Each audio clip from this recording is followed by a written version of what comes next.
सत्य गुरु महाराज जय, निरांत महाराज जय, सतगुरु भीमराम महाराज जय, मणिराम महाराज जय, पधारेला हरिगुरु संतनी जय। गुरु गोविंद दोनों खड़े ने किसको लागू पाए, बलिहारी गुरु या परी ने गोविंद दियो बताय कबीरा, गोविंद दियो बताय। तो શું કીધું તો કે ગુરુ ગોવિંદ સાથ ખડે કિસકો લાગુ પાય। આપણે ગુરુ અને ગોવિંદ ને જુદા જાણતા હતા, પણ સતગુરુના શરણે ગયા ને પછી ગુરુ મહારાજે ગુરુ અને ગોવિંદ એક કરાવી દીધો। પછી કોને પાય લાગુ, ગુરુને લાગો કે ગોવિંદને લાગો એક જ છે। પછી અહીંયા તમને પોતાની ઓળખાણ કરાવી દીધી, એટલે પછી અહીંયા ગુરુ ગોવિંદ બે એક જ રૂપ થઈ ગયા। સ્વરૂપ એક જ છે, રૂપ જુદા જુદા છે પણ સ્વરૂપ એક જ છે। પછી ગુરુ કયો કે ગોવિંદ કયો, પછી કિસકો લાગુ પાય તો કે જેને લાગો એને, ગુરુને લાગો તોય ભલે, ગોવિંદને લાગો તોય ભલે, એક જ છે। પછી અહીંયા જુદો નથી। અને એ બલિહારી ગુરુદેવની, કારણ કે આપણે તો જુદો ભાસ થતો તો આપણને ભગવાન જુદો છે એવી આપણને ભ્રાંતિ હતી, પણ ગુરુ મહારાજે એ મટાડી દીધી અને ગુરુ મહારાજની બલિહારી છે કે જેને ગોવિંદની ઓળખાણ કરાવી। કે શું કીધું તો કે જેને ખોળશો ને એ તું પોતે છો, બીજો નથી। બલિહારી ગુરુ આપની જીસને ગોવિંદ દિયો બધાય પરમાત્મા મય બનાવી દીધા। આપણે જુદા જુદા ભટકતા હતા, જુદા ભાસતા હતા, પણ આપણને પરમાત્માથી જુદો નથી રહેવા દીધો, પરમાત્મા મય બનાવી દીધો છે। પછી અહીંયા કાંઈ જુદું રહેતું નથી। બે કયો ને તો દ્વૈતપણું થયું, પણ પરમાત્મા તો અદ્વૈત છે, પછી બેપણું રહેતું નથી। ઈ ગુરુ મહારાજે આપણને ભ્રાંતિ મટાડી દીધી, કારણ કે આપણું બહારનું ભટકણ હતું અને ગુરુ મહારાજે ઈ ભટકણ મટાડી આપણી દ્રષ્ટિ બહારમુખ હતી, ઈ દ્રષ્ટિ બંધ કરી અને અંતર્મુખ દ્રષ્ટિ કરાવી દીધી। અને અંતર્મુખ દ્રષ્ટિ થાય ને ત્યારે જ પરમાત્માનું ઓળખાણ થાય। પરમાત્મા કહેતા તું પોતે, એટલે પોતાના ઓળખાણ થાય ને પછી શાંતિ થાય। કારણ કે આપણને પૈસા હોય ને તો સુખ મળે, પણ શાંતિ મળતી નથી। સુખ તો જેની પાસે ધન સંપત્તિ છે, સુખ તો ઘણું છે, પણ શાંતિ નથી। એટલે સતગુરુના શરણે જાય ને તો આપણને શાંતિ થાય છે। એટલે કીધું કે શાંતિ પમાડે એને સંત કહીએ, વીરા મારા શાંતિ પમાડે એને સંત કહીએ। એના દાસના દાસ થઈને રહીએ, બનવાનું નથી હો, મટવાનું કીધું। અને આપણે બનવીસી ને એટલે અહીંયા વાંધો પડે છે, મટી જવાનું છે, ઝીણું બનવાનું છે ને આપણે જાડું થતું જાય છે, હું પણ વધતું જાય છે। ગુરુ પદ આપણને મળ્યું તો એમ કે હું ગુરુ બન્યો એટલે કરતા પણ આવ્યું ને હું પણ આવ્યું, હું વકીલ બન્યો તો હું પણ આવ્યું, કરતા પણ ભક્ત નથી બનવાનું, દાસ થઈને રહેવાનું છે। ભક્ત થયો તોય કે હું ભગત થયો, હું સંત થયો, હું સાધુ થયો, હું પણ આવ્યું ને કરતા પણ આવ્યું। સંતો મટવાનું કે છે, બનવાનું કેતા નથી, ઝીણા બનવાનું છે। એટલે એક દ્રષ્ટાંત છે, એક વાણિયો હતો ને, એને ઘણી સંપત્તિ, ધન દોલત બધી વાતે સુખી, પણ શાંતિ હતી નહીં। એટલે ઘેરેથી રોજ સવારે એ ટિફિન લઈને વયો જાય, આખો દિવસ કામ ધંધા કરે, રૂપિયા કમાઈને ઘેરે આવે। એવું અમુક સમય આવેલું, પછી એની ઘરવાળી મરી ગઈ, એટલે ભાઈની માથે બધું આવ્યું, પછી ઘરનું કામ ને બહારનો ધંધો વ્યવસાય બધું માથે આવ્યું। એટલે એ તો એ બધું કરવા લાગ્યો, થોડોક સમય થયા તો કંટાળ્યો, પાસે ધન ઘણું હતું, સુખ હતું, પણ શાંતિ નહોતી મળતી। એટલે એક સમય એને એવો વિચાર આવ્યો કે મારી પાસે પૈસા ઘણાય છે, માલ મિલકત ઘણું છે, પણ મને શાંતિ નથી। પછી બધું એક સંતે કોઈએ કીધું કે શાંતિ જોતી હોય ને તો કોઈ સંતના શરણે જા ને તો શાંતિ મળે। એટલે ભાઈ તો બધું વેસી હાટી પોટલું બાંધી નીકળો શાંતિ ગોતવા, આશ્રમે જાય। તો એક આશ્રમે ગયો તો ન્યાય ગયો, તો ન્યાય થોડું મારું તારું જોયું એટલે ન્યાય શાંતિ ન મળી। બીજે ગયો, ત્રીજે ગયો, એમ ઘણો ભટકો, થાકીને બેઠો તા એક સંત નીકળ્યા। એટલે સંતે કીધું કે ભાઈ તું કેમાય બેઠો છો, એટલે કે મારે શાંતિ જોઈ હતી। એટલે કીધું કે અહીંયા જા, તો ન્યાય ન મળી। પછી કોઈ એક એ પોટલું લઈને ભાગ્યા। એ સંતને એમ થયું કે આને શાંતિ જોઈશે એમ શાંતિ મળશે નહીં. સંત પોટલું લઈને ભાગ્યા એટલે વાહી એને એમ કે આ ચોર છે, લૂંટારા છે, એટલે ઈ પોતે દોડ્યો, ઘણોય દોડ્યો. પછી થાક્યો ને એટલે હાઈસ કરીને બેહી ગયો. એટલે સંત પાછા વળ્યા અને દીધું. ઈ કે હાલે હવે તને શાંતિ થઈ. પણ કોઈ સંતના શરણે જાવ ને તો તમને શાંતિ થાય. ભૌતિક સંપત્તિ તો ઘણી છે, પણ આપણે ઈ મારું કરીને બેઠા થઈએ ને એમાં આપણને સુખ મળે પણ શાંતિ મળતી નથી. પણ જો એમાં શાંતિ જોતી હોય ને આપણે એમ કહીએ ને કે આ બધું છે ઘણું પણ ઈ કઈ ભેગું આવવાનું નથી. પણ ઈ એક પ્રકારે જોવો તો ભેગું આવે છે હો.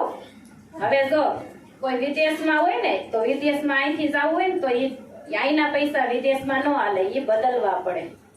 ઈ પૈસો અહીંયા બદલો ને જમા કરો ને એટલે ઈ તમને ડોલર આપે, ઈ પૈસા પાછા અહીંયા હાલે. એવી રીતે આપણી પાસે જે સંપત્તિ છે ને ઈ કોઈ સારા કાર્યમાં, પછી આ સત્સંગ છે ક્યાંય કોઈ ગરીબની ઝૂંપડીમાં ચૂલો ન હળગતો હોય ને તો અહીંયા તમે કરિયાણું લાવી નાખો. કોઈના છોકરા દૂધ વગરના તડપતા હોય એને દૂધ આપો.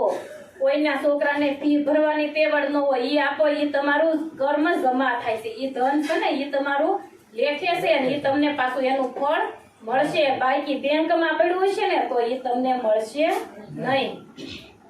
એટલે એક વાણીમાં કીધું કે રાત દિવસ ના રળીએ બેસીને જરા બોધ સાંભળીએ.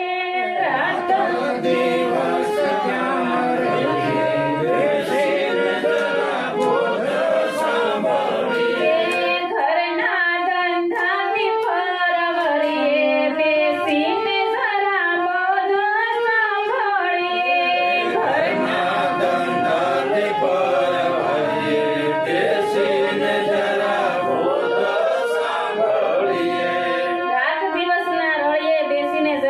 સાંભળીએ તો રળવાનું કેમાં નથી કીધું? તો કે આપણે જે અત્યારે કામ ધંધા વ્યવસાય કરી છે એ રળવાની વાત નથી.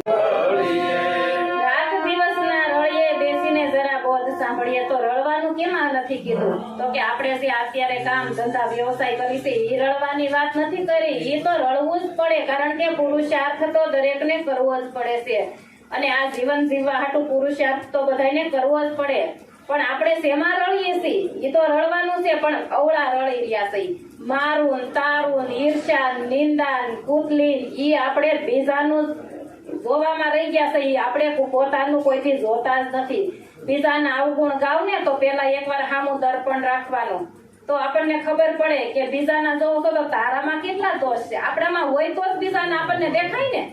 જેની દ્રષ્ટિમાં ભેદ હોય ને એને જ બીજામાં ભેદ દેખાય. હવે સંતની દ્રષ્ટિ નિર્મળ છે ને તો એને કોઈની દ્રષ્ટિમાં મારું તારું નિંદા કુટલી ઈર્ષા ઈ એને દેખાતું નથી. પણ જેને ભેદ છે ને દ્રષ્ટિ ભેદ છે ને એને જ બીજું અવળું અવળું દેખાય છે. એટલે ઈ ધંધામાંથી પરરવાનું છે અને આ જ્ઞાન ગંગામાં નાવાનું છે. પણ આપણે ઈ ધંધા છોડતા જ નથી.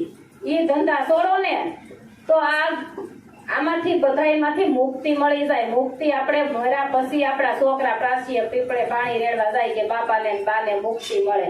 પણ એ મુક્તિ તો સંતને શરણે જાવ ને એટલે જેમાં તમારું બંધન હતું, કારણ કે હતું તો નહીં પણ આપણે માન્યું હતું.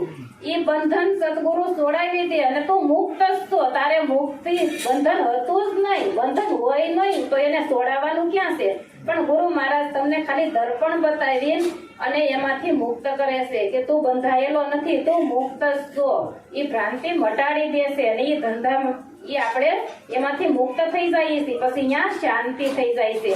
અને એ ગુરુનો શબ્દ છે ને એ સાકર જેવો છે, અમૃત જેવો છે. એ પીવો ને તો અમીના ઓળકાર આવે. એટલે કીધું કે ગુરુજીનો શબ્દ એવો મુખમાં સાકર જેવો. ગુરુજીનો શબ્દ મુખમાં સાકર જેવો કેમ મીઠો લાગે એમ સદગુરુનો શબ્દ છે ને એ સાકર જેવો છે. એ સાંભળો ને એટલે કોઈ દી આપણને તૃપ્તિ થઈ જાય છે. એમાંથી આપણને એમ નથી થતું કે નથી સાંભળવો, સાંભળા જ રાખો, સાંભળા જ રાખો તો આપણને આનંદ જ આવે છે. કારણ કે પોતાનું સ્વરૂપ છે ને એ આનંદ સ્વરૂપ છે. જેને જેને પોતાના સ્વરૂપનું જ્ઞાન થઈ ગયું ને એને આનંદના ઓડકાર આવ્યા છે, આનંદના ઓધ સવાઈ ગયા છે. પછી એને બધે પોતાના જ સ્વરૂપ દેખાય છે, જુદો જણાતો નથી. જુદો જાણીને તું એટલે કીધું કે એક સતા બીજ કોની તને છે, બીજો જાણીને તું પીતો ફરે છે. રાખ હિંમત તો નિર્ભય થાય, સદગુરુ વિના તને કોણ છોડાવે. આ સદગુરુના શરણે જાય ને તો સદગુરુ બંધી છોડશે, સદગુરુ બંધનમાંથી મુક્ત કરાવે છે. એટલે એક દ્રષ્ટાંત કહી અને મારી વાણીને વિરામ આપું. એક સંત હતા ને, એ શિષ્ય એની સાથે આશ્રમે રહેતો હતો. પછી રોજ ગામમાં એ ભિક્ષા માંગવા જાય અને ઘેરે ઘેરે જઈને એમ બોલે કે સદગુરુ બંધી છોડ, સદગુરુ બંધી છોડ, એવો શબ્દ બોલે. એટલે એક ઘેરે પોપટ પાંજરામાં હતો. એટલે રોજ બોલે ને એટલે પોપટને એક દિવસ વાસા ફૂટી કે તું રોજ એમ કહેતો કે સદગુરુ બંધી છોડ, તો તારા સદગુરુને કહે છે કે મારું બંધન છોડાવે. એટલે ઘેરે જઈને આશ્રમે જઈને એને ગુરુને કીધું કે આ ઘેરે એક પોપટ છે ને એ બંધનમાં છે, એને છોડવાનું કીધું છે. એટલે ગુરુ મહારાજ તો આખું વિસીન પડી ગયા. એટલે એને શાન કરી, પણ શિષ્ય શાન સમજો નહીં. એટલે પાછો એ બીજે દિવસે ગયો અને પોપટને કીધું કે હું તારો પ્રશ્ન લઈ ગયો તો મારા સદગુરુ તો બેભાન થઈ ગયા ને પડી ગયા, નો લઈ ગયો હોત તો સારું હતું. પોપટ શાન સમજી ગયો એટલે પોપટ આખું વિસીન પડી ગયો. એટલે એના માલિકને એમ થયું કે આ પોપટ આખું વિસીન પડી ગયો એટલે એને કાંઈક થયું લાગે છે. એટલે પાંજરું ખોલ્યું એટલે પોપટ ઉડી ગયો, પોપટનું બંધન છૂટી ગયું. પણ જે રોજ શિષ્ય રહેતો હતો ને હારે, તો એને ખબર ન પડી, એને શાન સમજાણી નહીં, પણ પોપટ એ શાન સમજાઈ ગયો. એટલે આપણે મારે ને તમારે બધાને આ સદગુરુ શાન તો ઘણી કરે છે, પણ એ શાન સમજવાની છે. સાંભળે કાશ્યું વળશે નહીં, નકરું રોજ આવીને સાંભળવું કદાચ સમાહે કે બાપા હારો સત્સંગ કરે, મહારાજ હારો કરે, પણ એ શાન સમજવાની છે. સંતો શાનમાં સમજાવે છે. શાનમાં એક સદગુરુની શાન સમજી જાવ ને તો બેડો પાર થઈ જાય. એટલું બોલી મારી વાણીને વિરામ આપું. બોલો સત્ય ગુરુ મહારાજ.